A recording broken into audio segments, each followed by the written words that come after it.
ભાવનગર શહેરના વડવાનેરા વિસ્તારમાં સિમલા પાન ગલીમાં આવેલું ગુલશનબેન યુનુસભાઈ શેખની માલિકીનું જર્જરિત મકાન ધરાશાયી થયું હતું. રાતના સમયે બનેલી આ ઘટનાના પગલે ભારે દોડધામ મચી ગઈ હતી. ભાવનગર શહેરના વડવાનેરા વિસ્તારમાં સિમલા પાન ગલીમાં આવેલું ગુલશનબેન યુનુસભાઈ શેખની માલિકીનું જર્જરિત મકાન ધરાશાયી થયું હતું.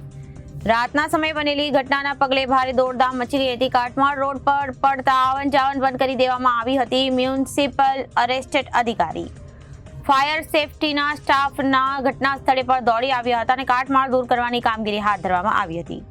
સદનસીબે કોઈ જાનહાનિ સર્જાઈ ન હતી. નોંધનીય છે કે થોડા સમય પૂર્વે આવેલ રજાકભાઈએ તેનું જર્જરિત મકાન ઉતારીને ભયમુક્ત કર્યું હતું, જેની દિવાલ એક જ હોવાથી બાજુમાં આવેલા ગુલશનબેનનું મકાન જર્જરિત હોવાથી નબળું પડવાની સાથે ધરાશાયી થયું હતું. છેલ્લા 1.5 માસથી મકાનનું કામ ચાલતું હતું અને બાજુવાળાનું કામ ચાલુ હોવાથી 9 સભ્યો અને પરિવાર બીજા સ્થળે અન્ય મકાનમાં સ્થળાંતર થઈ ગયો હતો, જેના કારણે આ પરિવારોનો આબાદ બચાવ થયો હતો. મકાન પાડનાર બિલ્ડરે કહ્યું હતું કે તમારા મકાનને કશું થશે નહીં, આમ છતાં પાડોશીનું મકાન પડી ગયું હતું. Reporter Firoz Malek, ABC news, Bhavnagar.